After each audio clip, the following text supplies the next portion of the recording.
Good morning, सभी को प्रणाम, सभी को मेरा नमस्कार। जीएस बाई विपिन चौधरी, दर्पण क्लासेस में आपका स्वागत है।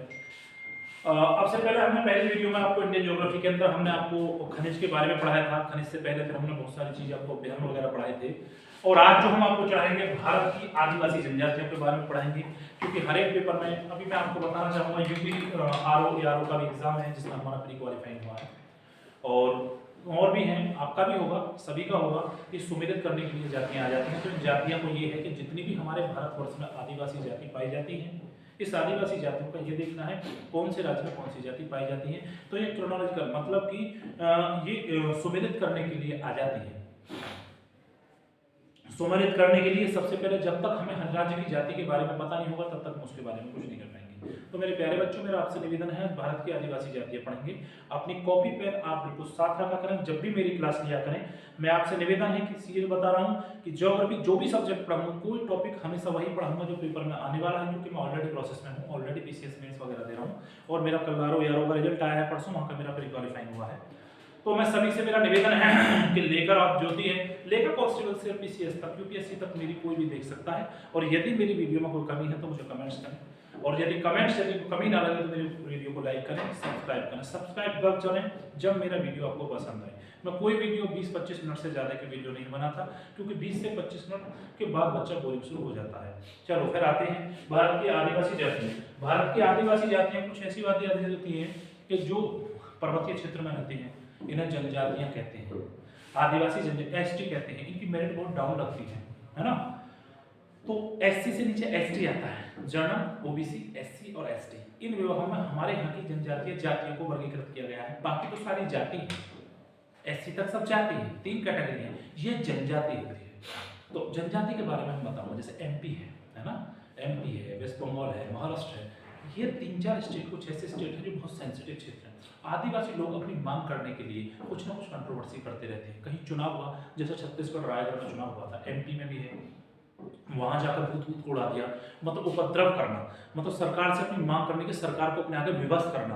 तो गृह मंत्री फिर उससे आमना सामना करता है। हमारे यहाँ की सीआरपीएफ पैरामिलिट्री फोर्स उनसे जो है सामना करती है। तो खैर उसी चीज को लेकर हम आए हैं आज इस वीडियो में देखना, उस चीज का आने वाले हैं कि आदिवासी जाति जो है भारत की आदिवासी। तो देखेंगे अमृतलाल विठल दास जो ठक्कर थे, जो ठक्कर बाबा ने इन्हें आदिवासी नाम दिया था। अमृतलाल ठक्कर बाबा,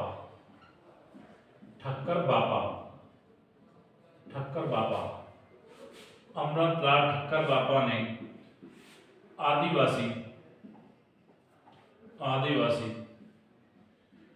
नाम दिया,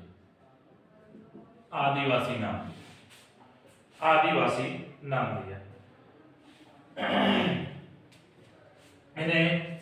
इन्हें वनवासी कहा जाता है, इन्हें आदिवासी कहा जाता है, ये वनों में रहते हैं। इन्हें आवासी कहा जाता है, आदिवासी कहा जाता है। और अगला यदि है तो इन्हें गिरिजन भी कहा जाता है। क्या कहा जाता है मेरे प्यारे बच्चों? गिरिजन भी कहा जाता है। सवाल पूछे चाहे तो वो शब्द का गिरिजन यूज करें, चाहे आदिवासी करें, चाहे वनवासी यूज करें, उसका मतलब आदिवासी होता है। और अमृतलाल मतलब कि अमृतलाल ठक्कर बापा इन्हें कहते हैं, इन्हें आदिवासी नाम दिया था, इन्हें आदिवासी नाम दिया। आप देखिएगा अनुच्छेद 312 में इसके तहत जो है राष्ट्रपति को द्वारा इसकी सूची तैयार की जाती है। और भारत में कुछ जनजातियां हैं जो 744 है। अब बहुत इंपॉर्टेंट सवाल पूछ लिया जाता है पॉलिटिकल साइंस में, किस आर्टिकल मतलब किस अनुच्छेद के अंतर्गत राष्ट्रपति इसे इस सूची दायर करता है, किनकी? आदिवासियों की सूची। आर्टिकल अनुच्छेद मतलब कि अनुच्छेद 342 में कौन बेटे? राष्ट्रपति किसको करता है? राष्ट्रपति क्या करता है? सूची तैयार करता है। सूची तैयार किसकी करता है? आदिवासियों की सूची तैयार करता है। किसकी करता है? आदिवासियों की सूची तैयार करता है। एक सवाल और बनता है, फैक्ट वाला सवाल है, जो कि 190 के पेपर में आता है कि भारत में वर्तमान में कितनी जनजातियां पाई जाती हैं। तो भारत में देखा जाए तो भारत में इंडिया के अंदर यदि मैं बात करूं तो 744 जनजातियां पाई जाती हैं। कितनी पाई जाती है मेरे प्यारे बच्चों? जनजातियां पाई जाती हैं। अच्छा, अब हम आगे की बात करते हैं। जनजातियां पाई जाती हैं। इस तरह से इसे लिखेंगे, मैं अच्छे से कर देता हूँ, जनजातियां पाई जाती हैं। 744 को याद रखें, आर्टिकल 342 को याद रखें।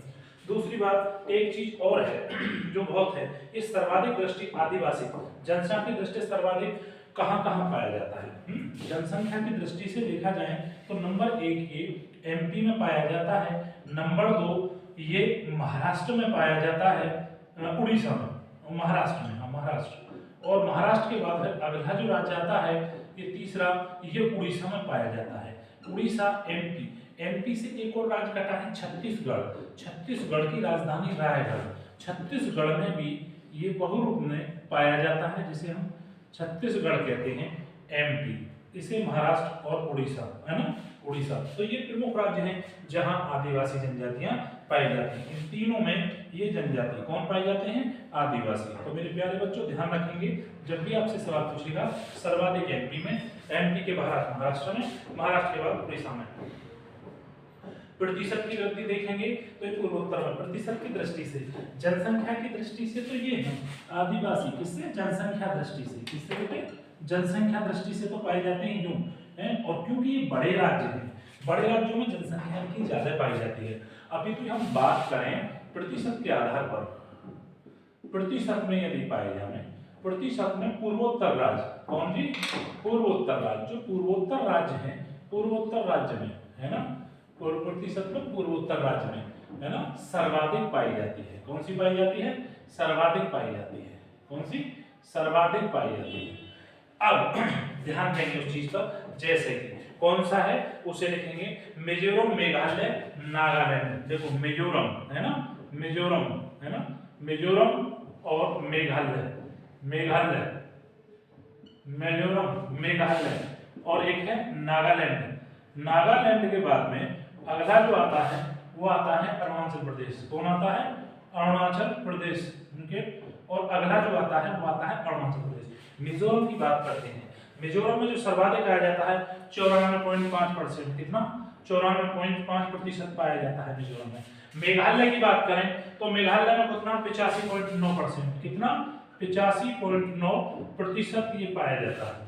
नागालैंड में यदि हम बात करें, नागालैंड में 88.9, नागालैंड में 88.9% ये पाए जाते हैं, और ये 64.8% इसमें पाए जाते हैं। तो मेरे बच्चों इन्हें 7 सिस्टर के नाम से जानते हैं, जो पूर्वोत्तर राज्य हैं, इन्हें 7 सिस्टर के मतलब कि 7 बहनें जो पूर्वोत्तर के राज्य में। मैं आपको अभी इसका थोड़ा सा एक दिन बनाकर आपको मैं बताऊंगा कि 7 सिस्टर 7 बहनें। मिजोरम है, मिजोरम, मेघालय है, नागालैंड है और अरुणाचल प्रदेश जो बिल्कुल सबसे पूर्वोत्तर पूर्वी राज्य है। मिजोरम में सबसे ज्यादा, उसके बाद मेघालय में, मेघालय के बाद नागालैंड में, नागालैंड के बाद अरुणाचल प्रदेश में। कहां, अरुणाचल प्रदेश में सबसे ज्यादा पाई जाती है। अब ध्यान करेंगे आगे की बात, प्रतिशत में न्यूनतम कहा जाता है, गोवा में, बिहार में, है कि नहीं, इन सब चीजों में ये पाया जाता है, गोवा, बिहार आदि में ये पाई जाती है ना, गोवा। न्यूनतम कहां पाई जाती है, ये भी पूछा, न्यूनतम, न्यूनतम किसमें, गोवा में, गोवा के बाद किसमें, बिहार में। ये जनजाति बहुत कम पाई जाती है गोवा में, मतलब कि पॉइंटों में पाई जाती है। कितनी पाई जाती है, पॉइंटों में पाई जाती है। पॉइंटों की बात करें तो देखो गोवा में तो बिल्कुल भी नहीं पाई जाती, 0% पाई जाती है, और ये इसमें 0.9% पाई जाती है बिहार के अंदर। बिहार के अंदर भुखमरी है, छोटा प्रांत है, बीपीएससी है, बिहारी लोग बड़े मेहनती होते हैं, आईएएस पीसीएस बहुत बनते हैं। उनका विशेष कारण ये है कि बिहारियों को दिखता है कि हमारे यहाँ और कोई आर्थिक साधन नहीं है, इसलिए वो जब भी पढ़ाई करते हैं बड़ी शिद्दत के साथ पढ़ाई करते हैं। जब भी कोई काम करते हैं तो वर्कर्स, नौकर जो बिहारी लोग होते हैं वो बहुत ज्यादा मेहनत करते हैं, है कि नहीं। तो बिहारी लोग बहुत मेहनती होते हैं। तो बिहार में गरीबी तो है लेकिन आदिवासी लोग नहीं रहते। गोवा में केवल 0% पाया जाता है। सवाल पूछ लिया जाता है कि आदिवासी लोग सर्वाधिक किस राज्य में रहते हैं, तो सर्वाधिक राज्य की बात करें तो एमपी है, एमपी, महाराष्ट्र और उड़ीसा। प्रतिशत के आधार पर मिजोरम, मिजोरम के बाद मेघालय, मेघालय के बाद नागालैंड और नागालैंड के बाद अरुणाचल प्रदेश। मिजोरम में सर्वाधिक। सवाल बनता है सर्वाधिक को सुमेलित करने के लिए, सर्वाधिक आदिवासी लोग मिजोरम में, पूर्वोत्तर राज्य में, प्रतिशत के आधार पर। छोटे राज्य हैं, प्रतिशत अच्छा बनता है, ठीक है ना। मेघालय 85.9, नागालैंड 88.9, अरुणाचल प्रदेश 64.8%। तो मेरे प्यारे बच्चों इसे अच्छे से याद करेंगे, ठीक है। अब देखिए आगे भी हम चलते हैं। बहुत जाति बताई जाती हैं। कुछ जनजाति इस तरह से पाई जाती हैं जिन जनता के बारे में हम मतलब विशेष करके अपना एक उल्लेख करते हैं। कुछ जनजाति हैं, कुछ प्रजाति हैं, और मुंबई के पारसी हैं, अरामोट है और प्रजाति से संबंधित है। भारत की कुल जनसंख्या 8% आदिवासी हैं, ये भी है। और भारत की सबसे बड़ी जनजातियां भी पाई जाती हैं। और जनजातियों के बारे में तो ये मैंने आपको बताया कि ये जनजातियां हैं, आदिवासी हैं, तो इसके लिए आप विशेष करके फैक्टों को याद रखेंगे। अब मैं आपको आगे बढ़ाना चाहूंगा। इस आगे बढ़ने में आपको विशेष करके क्या है, ध्यान रखना है। ध्यान क्या रखना है, जरा विशेष करके ध्यान रखेंगे। देखो मेरे प्यारे बच्चों, इसमें किस तरह से बनेंगे सुपर टेट, ठीक है ना। सुपर टेट की परीक्षा आ रही है, जिन लोगों का टेट क्वालिफाई हो गया है सुपर टेट का वो क्लास ज्वाइन करें और जल्द के चैनल को सब्सक्राइब करके इस चैनल का आनंद लें। सबसे भारत में 8%, भारत में कुल जनसंख्या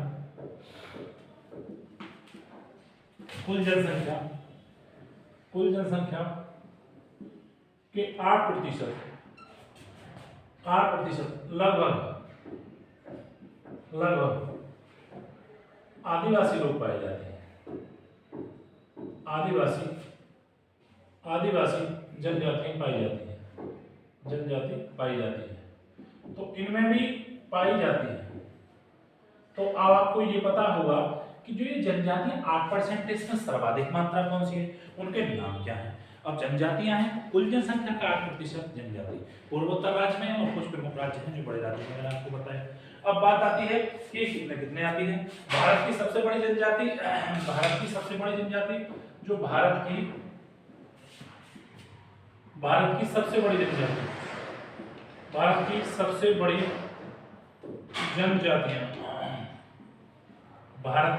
बड़ी जनजातियां, ठीक है मेरे प्यारे बच्चों, कौन कौन सी है। गोंड, भील, संथाल, उराव। गोंड, भील है ना, भील जाति है, और ये संथाल है ना, संथाल और उनकी उराव। आपने जब देखा होगा जो अंग्रेजों ने हमारे भारतवर्ष पर काबू किया था, संथाल विद्रोह हुए थे। ये संथाल विद्रोह के करने के लिए किया था, अंग्रेजों ने अरेस्ट कर ला रहे थे। ये आदिवासी लोग थे, कबीलों का इनका एक होता था। कबीला मतलब 40 कबीलों का एक राजा होता था। गोंड, भील, संथाल और उराव, ये जो है ये आदिवासी, इनकी जनजातियां हैं। इनके नाम है जैसे हमारे यहाँ जाट, पंडित, गुज्जर ऐसे होते हैं, इन्हीं जनजाति गोंड, भील, संथाल और उराव। सबसे ज्यादा गोंड के बाद भील, और भील के बाद संथाल, और संथाल के बाद उराव। यदि गोंड भील की बात करें जनजाति की, सबसे ज्यादा बिजनौर का आता है उत्तर प्रदेश के अंदर, यदि हम बात करें, ठीक है बेटे। तो गोंड, भील, संथाल और उराव ये जनजातियां पाई जाती हैं। अब ये देखिए कहाँ कहाँ पाई जाती है। देखो गोंड की बात करें जैसे गोंड जाति की, तो ये गोंड जाति जो पाई जाती है ये छत्तीसगढ़ में पाई जाती है। कहाँ पाई जाती है बेटा, छत्तीसगढ़ में पाई जाती है। छत्तीसगढ़ में पाई जाती है, यहीं से याद करेंगे। गोंड जाति कहाँ पाई जाती है, छत्तीसगढ़ में पाई जाती है। 16वीं शताब्दी में, ठीक है ना, 16वीं शताब्दी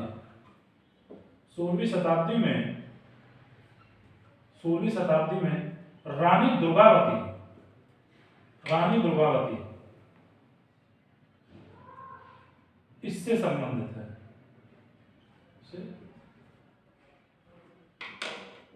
रानी दुर्गावती इसी से संबंधित है, तो ये सर्वाधिक पाई जाएगी गोंड में, है कि नहीं। अब आती है भील जनजाति। भील साहित्य में वर्णित सबसे पुरानी जनजाति, किरात के नाम से जानी जाती है, धनुष्वाण। चलो कोई बात नहीं, मैं यहाँ गोंड है, गोंड के बाद में भील को मैं यहाँ समझा देता हूँ जो नंबर 2 की भील है, क्योंकि उधर बोर्ड पर जगह नहीं है, तो बोर्ड हमारे पास बहुत बड़ा है। भील, ये भील जो है सबसे पुरानी जनजाति है। कौन सी है, सबसे पुरानी जनजाति, सबसे पुरानी क्या है बेटे, जनजाति है। इसे विशेष करके याद रखेंगे, सबसे पुरानी जनजाति है। सवाल बनते हैं सर्वाधिक जनजाति, सबसे पुरानी। गोंड, भील, उराव और संथाल, गोंड, भील, संथाल और उराव सबसे पुरानी जनजाति है ना। और धनुष्बाण धारण करने वाले के लिए भील कहा जाता है। राजस्थान, एमपी, गुजरात, भारत में भीलों का निवास है। मोतीलाल तेजावत को भीलों का अग्रदूत कहा जाता है। मोतीलाल तेजावत जो थे इनका अग्रदूत था। धनुष्बाण का प्रयोग करते थे, धनुष्बाण का प्रयोग करते थे। भील जो होते थे धनुष्बाण का प्रयोग करते थे, धनुष्बाण का प्रयोग करते थे। नंबर 1 बात है ना। और तेजावत मेघदूत को जो है इसका अग्रदूत कहा जाता है। किसको कहा जाता है, ये कहा जाता है मोतीलाल तेजावत को भीलों का अग्रदूत। मोतीलाल तेजावत मोतीलाल तेजावत मोतीलाल तेजावत को भीलों का क्या कहते हैं बेटा? भीलों का अग्रदूत कहते हैं मेरे प्यारे बच्चों। इन्हें हम अग्रदूत के नाम से जानते हैं। ये इनका अग्रदूत है। सबसे पुरानी जाति, धनुष बाण का प्रयोग करते थे। इनकी पहचान क्या है? धनुष की कहाँ कहाँ पाई जाती है? ये एमपी में पाई जाती है, ये राजस्थान में पाई जाती है। राजस्थान के बाद में ये कहाँ पाई जाती है? गुजरात में पाई जाती है। गुजरात के बाद जो एमपी आएगा तो छत्तीसगढ़ स्वाभाविक हो जाता है बेटा। गुजरात है, महाराष्ट्र और महाराष्ट्र और महाराष्ट्र और महाराष्ट्र में निवास स्थान, महाराष्ट्र में निवास स्थान। तो एमपी, राजस्थान, मध्य प्रदेश, राजस्थान, गुजरात और महाराष्ट्र में इनका नाम स्थान था। तो इनको अग्रदूत कहा जाता है। भीलों के निवास स्थल हैं, है कि नहीं? निवास स्थान है, जो भी इनके निवास स्थान है। भीलों की जाति सबसे पुरानी जनजाति है, धनुष बाण प्रयोग करने वाली है। याद करेंगे, गौंड, भील, संथाल और उराव, ये तीन जनजाति आदिवासी, गिरिजन कहते हैं, आदिवासी कहते हैं, वनवासी कहते हैं, वनों में निवास करने वाले होते हैं। इनके अलावा भारत की कुल जनसंख्या का केवल 8% लोग ये वहां पे निवास करते हैं। समझ में आ गया? अच्छा, आपने भील पढ़ा, भील के बाद चलो अब आगे की बात करते हैं हम संथाल। कौन की बात करते हैं? संथाल। संथाल में देखते हैं कि क्या खास बात है। संथाल, संथाल की बात करें है ना, तो इसके बारे में अब संथाल, इसके लिए विद्रोह भी हुआ था, है ना। जैसे बिक्की बिक्कियों ने बाहरियों को विद्रोह किया जाता संथाल, संथाल से बनता है संथाल विद्रोह। संथाल विद्रोह हुआ था, जब आप हिस्ट्री पढ़ेंगे तो संथाल एक जनजाति है। संथाल विद्रोह हुआ था 1855 से और 1856 में विद्रोह हुआ था। जब आप पास्ट की बात करोगे, जब हमारे भारतवर्ष में अंग्रेजों का राज था 1855 से 1856 के बीच में संथाल आदिवासी जनजाति थी, गौंड, भील और संथाल। तो गौंड और भील हम पढ़े तो संथाल ये कहाँ? झारखंड में पाई जाती है, इसीलिए उसे झारखंड का परगना भी कहा जाता है ना। झारखंड, झारखंड में कहाँ पाई जाती है बेटा? झारखंड में पाई जाती है, झारखंड में पाई जाती है, झारखंड में पाई जाती है ना, पाई जाती है। इसे संथाल परगना भी कहा जाता है बेटे। क्या? संथाल परगना भी कहा जाता है। संथाल की मतलब की परगना कहा जाता है बेटा। परगना कहाँ होता है? परगना एक क्षेत्र होता है, मैं आपको बताऊंगा। परगना एक तहसील में होता है, जितने परगना होते हैं उतने नायब तहसीलदार होते हैं। एक तहसीलदार पर मध्यकालीन में एक परगना पर एक नायब तहसीलदार पोस्टेड होता है। हमारे सबऑर्डिनेट में अपर सबऑर्डिनेट का एक अधिकारी होता है जिसका काम वसूली करना और राजस्व के मामले देखना होता है। वसूली करना मतलब टैक्स वसूल करना, भू राजस्व एकत्रित करना, भू राजस्व के मुकदमे देखने। उसके लिए हम इंग्लिश में उसे एग्जीक्यूटिव मजिस्ट्रेट बोल देते हैं। नायब तहसीलदार जो कि पीसीएस भर्ती उसे करता है। एक परगना पर एक नायब तहसीलदार होता है, तो इसे झारखंड परगना के नाम से भी जानते हैं। क्लियर? अब उसके बाद में आपको पढ़ा होगा उराव। उराव झारखंड में उड़ीसा के निवासी है। उराव अभी आपने पढ़ी होगी, तो आपने पहली जनजाति अपने गौंड पढ़ी, गौंड के बाद भील पढ़ी, संथाल पढ़ी झारखंड में, ठीक है ना। उराव, उराव का मैं बताऊंगा उराव के बारे में। ये झारखंड और उड़ीसा दोनों में पाई जाती है, झारखंड और उड़ीसा दोनों में पाई जाती है उराव। उराव के बारे में लिखेंगे उराव, उराव, उराव है ये झारखंड, झारखंड, झारखंड में उड़ीसा, उड़ीसा दोनों में, दोनों में पाई जाती है। झारखंड और उड़ीसा दोनों में पाई जाती है कि नहीं? विशेष करके ध्यान रखेंगे, झारखंड और उड़ीसा दोनों में पाई जाती है। तो मेरे प्यारे बच्चों, तो मैं चिन्हित है यूपी, एमपी, हरियाणा इन्हें ओबीसी में शामिल किया गया है। राजस्थान में अनुसूचित जाति के रूप में चिन्हित है ना। यूपी, एमपी, हरियाणा के इन्हें ओबीसी में शामिल किया गया है। यूपी, एमपी में, राजस्थान में तो ये अनुसूचित जाति के रूप में चिन्हित है। अब कौन सी है, आगे की बात करते हैं। भी आ गया, ये तुमने विशेष करके यहाँ से पढ़ा होगा, इतनी जाति आपने पढ़ी, और मैं कुछ आगे इस जाति के बारे में पढ़ा था, उसे विशेष करके ध्यान रखेंगे। देखो कैसे बनता है, आगे देखो, आगे विशेष कर इसी तरह से चलाएंगे। आगे रोकेंगे, पीछे जाएंगे बैक में जाने को। एक होती है नागा, नगा, नागालैंड, मणिपुर और आंध्र प्रदेश असम के निवासी हैं। स्वयंवर की प्रथा है, छोटे पुत्र को पिता की संपत्ति प्राप्त होती है, लड़ाकू जनजाति है। NSC N के कई गुट इसमें संघर्षरत हैं, ठीक है ना, संघर्षरत हैं। NC/ST के कुछ जो है इनमें बहुत सब संघर्षरत हैं। नागा जाति कौन सी होती है? नागा है, नागा इसे कहते हैं नागा। नागा एक जाति होती है जो तीर कमान से सर काट देती है, नागालैंड में मुख्यतः पाई जाती है। नागालैंड, अरुणाचल प्रदेश है, जो कि सेवन सिस्टर्स के नाम से पूर्वोत्तर राज्य में नागा होते हैं, छोटे छोटे होते हैं और ये बहुत खतरनाक जाति होती है। नागालैंड, मणिपुर, अरुणाचल प्रदेश, असम। नागालैंड,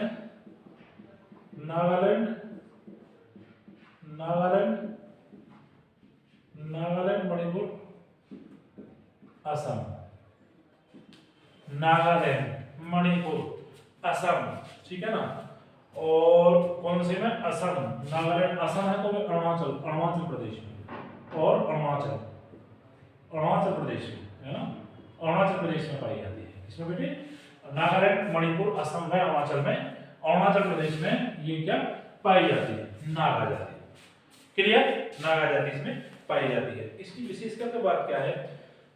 स्वयंवर की प्रथा, स्वयंवर मतलब स्वयं का वर, स्वयंवर की प्रथा विद्यमान है, स्वयंवर की प्रथा विद्यमान है। स्वयंवर जानते हो, इकट्ठा होता है, न्योता विद्यमान है, कि जो योग होता है उसी को वर डालती है, विद्यमान है। जो स्वयंवर का मतलब है कि लड़की के लिए एक आयोजन किया जाता है कि सभी लोग आए और जो अपने कर्तव्य, अपने प्रतिष्ठा का मतलब अपना जो कर्तव्य दिखाएगा, जो अपनी भूमिका अच्छा निभाता है, उसी के साथ उस लड़की का वर किया जाता है, इसको स्वयंवर कहते हैं। क्या कहते हैं? स्वयंवर। लड़की उसी को माला डालती है। छोटे पुत्र को पिता की संपत्ति प्राप्त होती है। क्या होती है? छोटे पुत्र को पिता की संपत्ति प्राप्त होती है। पिता की संपत्ति प्राप्त होती है। संपत्ति, जो छोटा बेटा संपत्ति होती है, संपत्ति प्राप्त होती है। छोटे पुत्र को पिता की संपत्ति प्राप्त होती है, नागा। और यह एक लड़ाकू जनजाति है। यह एक लड़ाकू जनजाति है। यह एक लड़ाकू जनजाति है। कौन सी है? लड़ाकू जनजाति। यह एक लड़ाकू जनजाति है। और इसके कई NSCN में जो कहते हैं नेशनल स्तर पर NSCN में ये गुट संघर्षरत है। ये हमेशा अपनी लड़ाई लड़ते रहते हैं। मैंने आपको पहले बताया था कि जो भी हमारे हैं पूर्वोत्तर राज्य में, हमारे यहाँ एप्सा काम करते हैं। एक शिरोनिमा ओशिनिमा नाम से, जिन्होंने 16 साल संघर्ष किया था, कि वहाँ का जो न्याय करती है हमारी SSB फोर्स करती है, जो कि पैरामिलिट्री फोर्स होती है। वही एप्सा कानून ये है, गृह मंत्रालय का है। हालांकि कुछ स्टेटों को वर्ष 2018-19 में हटा दिया था, कि मतलब वही वहाँ का न्याय करती है। जैसे पुलिस है, सब कुछ जो है वहाँ मुख्यमंत्री वगैरह की जो भी मतलब है एक आदेश है, वो सारी एप्सा के आर्मर्ड फोर्स के हाथ में पावर है। और एप्सा ही वहाँ का आर्मर्ड पुलिस है ना, आर्मर्ड पुलिस फोर्स जो है वो वहीं आर्म सुरक्षा ही अपना वही चाहती है, वही न्याय करती है, वही सारे काम करती है। तो वहाँ जो है इस चीज के लिए बड़ा आंदोलन किया था। एक ओशिनिमा थी, 16 साल की जो उनकी मृत्यु, उन्होंने लगातार संघर्ष किया था। वो मिजोरम की रहने वाली थी। उन्होंने कहा था कि इन सब चीज़ों को हटाइए और हमारे लिए एक राजा की नियुक्ति कीजिए और विधि विधान के साथ हमारे यहाँ होना चाहिए और एप्सा कानून को हटा दिया जाए। तो एप्सा कानून कुछ राज्यों में से हमारे अमित शाह जी ने हटाया। तो मेरा कहने का मतलब है NSCN की ये गुट संघर्षरत नहीं है, एक लड़ाकू जनजाति है। छोटे पुत्र को पिता की संपत्ति मिलती है, स्वयंवर की प्रथा, और नागालैंड मणिपुर असम में करते हैं। तो इस तरह से ये हमने किया। और विशेष करके संविधान में ये है, बहुत सारी जाति हैं, कुकी है, और जनजातियों के बारे में यदि हम बात करें, जैसे कि अलग भी हैं, कुछ इस्लाम धर्म में, कुछ JNK में पाई जाती हैं जनजाति जो इनसे अलग है, उसी के बारे में मैं थोड़ा सा डिस्कस करना चाहूँगा। जैसे कि JNK है ना, JNK में बकरवाल जाति पाई जाती है। कई बार पूछा जाता है JNK में, मुझे है ना, JNK जम्मू कश्मीर में बकरवाल, लिख लो उसका नाम, लिख लो पहले बकरवाल। ये कई बार आती है सुमिलित करने के पहले। ये बकरवाल जो पाई जाती है, तो इसका सबसे बड़ा रीजन ये है, बकरवाल ये जम्मू कश्मीर के अंदर पाई जाती है। कहाँ पाई जाती है? जम्मू कश्मीर के अंदर ये जाति पाई जाती है, जम्मू कश्मीर में। इसका नाम है बकरवाल। कौन सी है? बकरवाल जाति। पाई जाती है। इस्लाम के अनुयायी होते हैं। बकरियां पालने के लिए इनका नाम यह दिया है बकरी वाले, बकर वाली कुत्ते प्रसिद्ध हैं, है ना। तो ये बकरवाल नाम क्यों दिया गया? पहला रीजन ये है जम्मू कश्मीर में। अगला रीजन इसका ये है कि ये क्या पाए जाते हैं? बकरी पालन करते हैं। इनका नाम इसलिए बकरी पालन करते हैं। क्या करते हैं? बकरी पालन करते हैं। बकरी पालन करते हैं। बकरी पालन करते हैं। क्या करते हैं? बकरी पालन करते हैं। बकरी पालन करने के बाद में अगला क्या है? बकरवाल। जो बकरवाल हैं, बकरवाल एक नस्ल होती है कुत्ते। बकरवाल कुत्ते बहुत प्रसिद्ध है। बकरवाल कुत्ते बहुत प्रसिद्ध होते हैं। क्या है? प्रसिद्ध हैं। तो ये बकरवाल आगे गए। बकरवाल का नाम आते हैं जम्मू कश्मीर में आप एंट्री करेंगे। उसके बाद कुकी है, मणिपुर की है, हिंदू धर्म के अनुयायी है। अच्छा, एक बात और है, बकरवाल जाति इस्लाम धर्म के अनुयायी होते हैं, क्योंकि हम मुस्लिम हैं। तो इस्लाम धर्म मतलब मुस्लिम है, ये इस्लाम धर्म के अनुयायी होते हैं। तो पहली बात तो ये पाए कहाँ जाते हैं? किस धर्म को अपनाते हैं? मुस्लिम धर्म के अनुयायी होते हैं। बकरवाल कुत्ते के लिए प्रसिद्ध हैं। बकरवाल कुत्ता बहुत प्रसिद्ध, बकरी पालन करते हैं, इसीलिए इनका नाम बकरवाल रखा गया है। ठीक है। एक जाति पाई जाती है जिसे कहते हैं कुकी जनजाति। क्या कहते हैं? कुकी जनजाति। कुकी कहाँ पाई जाती है? मणिपुर राज्य में पाई जाती है। कहाँ पाई जाती है मेरे प्यारे बच्चों? मणिपुर राज्य में पाई जाती है। मणिपुर राज्य में पाई जाती है। मणिपुर राज्य में पाई जाती है। और ये हिंदू धर्म के कुकी मणिपुर हिंदू धर्म के क्या होती है? ये अनुयायी होती है। तो मेरे प्यारे बच्चों, इन्हें आप विशेष करके याद कर लें, ये आपको अनुयायी हैं, हिंदू धर्म के अनुयायी हैं। और बाकी जो सेंटिमेंट में है मैं आगे इन्हें बताऊंगा। अभी बाकी थोड़ी सी और जनजातियां बची हैं, तो फिलहाल मैं आज इतना है इसमें कुछ जनजातियों को। तो मैं आप सभी से कहना चाहूंगा कि जनजातियों को पूरा लुत्फ उठाएं और ढंग से इसे नोट करें। नमस्कार।